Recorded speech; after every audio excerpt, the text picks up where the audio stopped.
La dépendance affective dans notre vie sentimentale. Bonjour mes amis, oui, la dépendance affective est un sujet extrêmement important, surtout dans notre vie sentimentale. Elle peut être dans tous les domaines de notre vie, c'est vrai, de manière plus ou moins forte, mais dans la vie sentimentale, c'est différent parce qu'il s'agit vraiment dans l'idée intérieure que nous sommes tous, nous détenons tous la possibilité d'être aimés par quelqu'un d'autre, d'être acceptés pour qui nous sommes. Donc ça vient vraiment de façon frontale euh, se reposer sur l'amour que nous avons nous-mêmes pour nous-mêmes, c'est-à-dire l'idée que nous sommes sur une personne intéressante, que nous valons autant que les autres, voilà, que quelqu'un peut nous aimer, que ça ne va pas être un hold-up, qu'il n'y aura pas une tromperie sur la marchandise parce que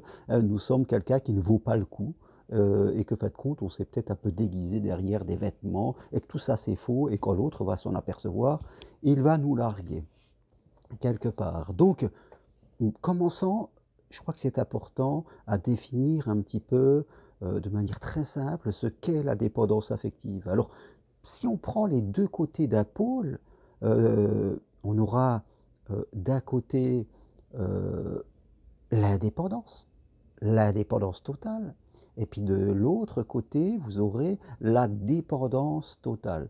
La dépendance totale, c'est-à-dire j'ai besoin de personne, je fais tout seul et je suis complètement autonome, voire autarcique. Et de l'autre côté, la dépendance, c'est-à-dire je ne sais rien faire tout seul, j'ai toujours besoin des autres, que ce soit de leur avis, pour savoir si je suis bien, si ce que je fais c'est bien. Je suis complètement aux références extérieures. Voilà. D'un côté, il y a la référence 100% extérieure et de l'autre, la référence 100% interne, c'est moi.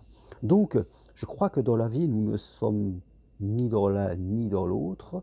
On se situe quelque part entre les deux en fonction de notre histoire. L'idéal d'une personne, ça serait d'être, je dirais, moite-moite, comme on dirait, hein, ou alors d'avoir 50, 60%, 70% de références internes, et après le reste, ça serait, les 30% qui restent, ça serait de la référence externe, où j'irais prendre un avis extérieur et je pourrais, en tout cas après, décider par moi-même. Ça serait un peu l'idéal. Voilà. 60%, 70% de références internes et 30% de références externes. Ça serait l'idéal dans notre vie, avoir voilà, un libre arbitre juste et honnête à l'intérieur de soi qu'on s'est construit dans la vie, mais ne pas croire que l'on sait tout, et puis aller aussi prendre des informations avec les autres, surtout sur des domaines où on n'est pas tout puissant. Maintenant, dans la vie sentimentale, je crois que à partir de quel moment je commence à tomber dans la dépendance affective. Je crois que le critère à prendre en ligne de compte, c'est à partir du moment où pour des peurs, des angoisses, d'être quitté, de créer un conflit, d'être mis de côté, je vais m'adapter à l'autre, oublier mes besoins et ne plus vivre suivant mes propres valeurs. Donc je le répète, c'est quand à un moment dans la relation, je vais constamment m'adapter à l'autre, à ses besoins à lui, par peur, par angoisse des conséquences, et je vais oublier mes propres besoins, mes propres valeurs. Et ceci, autre critère, un second, je vais le faire de façon répétée. Pas seulement à un moment parce qu'il y a eu une situation où j'étais peut-être pas en forme, aux fragilités, et après je vais me reprendre, mais ça va être de manière répétée dans une relation.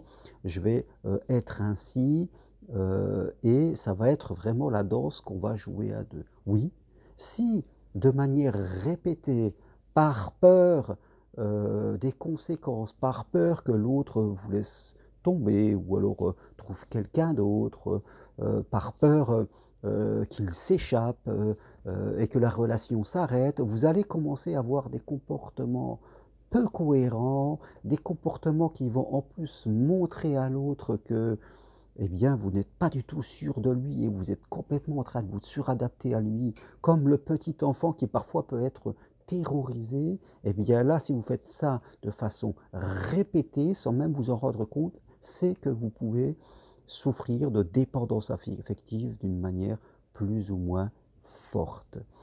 Et bien sûr, malheureusement, le dépendant, quand il est pris par ses émotions, il n'a plus de recul par ses émotions, par ses peurs, par ses manques. Il est comme un drogué qui cherche sa came, et la came, c'est l'autre. Il ne faut surtout pas qu'elle m'échappe. Il est prêt à tout pour que l'autre ne lui échappe pas, il peut devenir manipulateur. Sous couvert d'une bonne intention, je t'aime, tout ce que je fais c'est pour toi, on fait de l'intrusion quelque part, on en devient manipulateur, un gentil manipulateur, mais un manipulateur, et l'autre peut en avoir peur. Et l'autre, une fois qu'il voit ça, eh bien forcément, il va tout doucement s'éloigner de vous et couper les ponts. Oui, le dépendant, sans se rendre compte, crée, provoque ce qu'il veut éviter. Malheureusement, oui, c'est souvent ainsi, vous le savez, par nos pensées, par nos comportements, nous créons notre réalité. C'est ce que disait Bouddha. Imaginez-vous vous-même, si vous estimez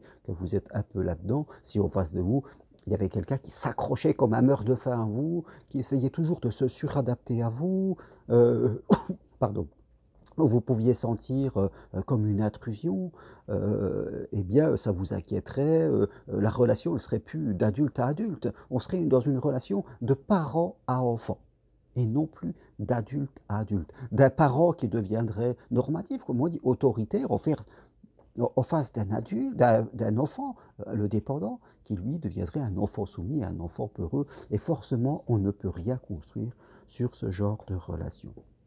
Donc, si vous avez l'impression que vous êtes là-dedans, il va falloir vraiment faire un travail sur vous, principalement sur, déjà, première chose à faire, reprendre conscience, parce que tant qu'on n'en a pas conscience, ça ne va pas. Puis un travail sur l'estime de vous, la confiance en vous. Ça, c'est la deuxième chose. Voilà, vous montez un peu de niveau, vous montez en gamme. Et puis après, un autre travail sur la communication, qu'elle soit verbale et non verbale. En amour, je veux dire, même si on aime quelqu'un et qu'on n'a pas envie de le perdre, c'est une chose. On est toujours un peu dépendant en amour, hein, parce qu'on aime quelqu'un et on n'a pas envie de le perdre si on l'aime. Donc ça crée une dépendance, mais pas au point de se dévaloriser, pas au point d'avoir des comportements incohérents, parce que là, on va se mettre à un niveau tellement bas que l'autre n'aura plus d'autre choix quasiment que de nous quitter, tellement ça sera impossible de se synchroniser.